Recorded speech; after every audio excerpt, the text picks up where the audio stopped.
நீங்கள் ஆட்சியை பிடித்தார்கள். ஆட்சியை பிடித்தாலும் கூட தமிழ்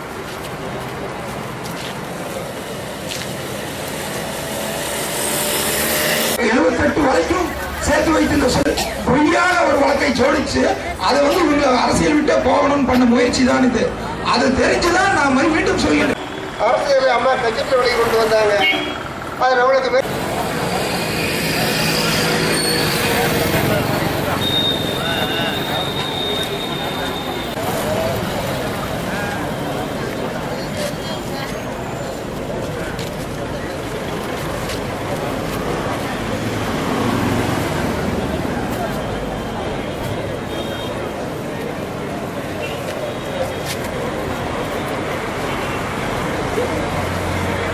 பிரசாத் யாதவுக்கோ வேறு எந்த ஒரு அரசியல்வாதிக்கோ இப்படி ஒன்று நடந்தால் வேறு யாரும் பட்டாசு வைக்கிறது இல்லை. நான் நேற்றைக்கு வேலுமுருகன் அழகா சொன்னார், நம்ம கூட்டணி தலைவர் இங்க சொன்னாரு, இங்க 13 கோடி உலகம் முழுசும் இருக்கிற தமிழ்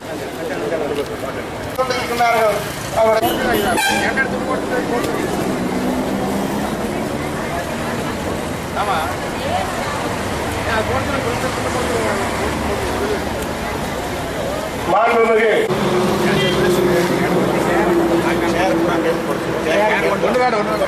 தமிழ்நாட்டுக்கு போகக்கூடாது என்று. ஏன்னா வர்ற செய்திகள் நமக்கு 1 மணிக்கு தீர்ப்புன்னு சொல்றான், அப்புறம் 3 மணிக்கு தீர்ப்புன்னு சொல்றான், 5 மணிக்கு தீர்ப்புன்னு சொல்றான்.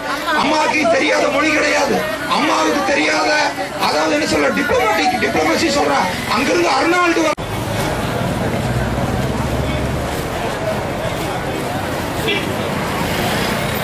நீங்க ஸ்டில் போட்டீங்களா? இந்த மேலே இதோட ஒரு ஸ்டில்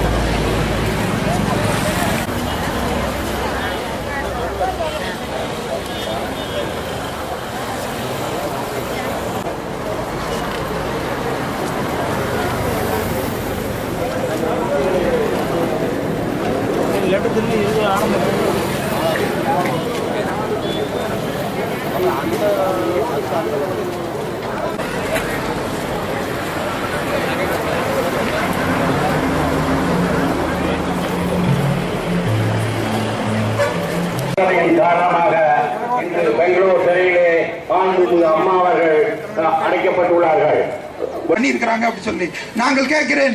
நீங்க மோடி அமெரிக்கா போறீங்க, இங்க ஆனால் எங்களுடைய தலைவி பார்க்கறதுக்காக அமெரிக்காவிலிருந்து வர்ற ஹிலாரி கிளின்டனும் சரி அல்லது சென்ற வாரம் வந்த பொதுச்செயலாளர்களை பொய் வழக்கு போட்டு இன்று சிறையில் அடைத்ததன் காரணமாக இந்த தமிழகமே உண்ணாவிரதம் இருக்கின்ற வகையில்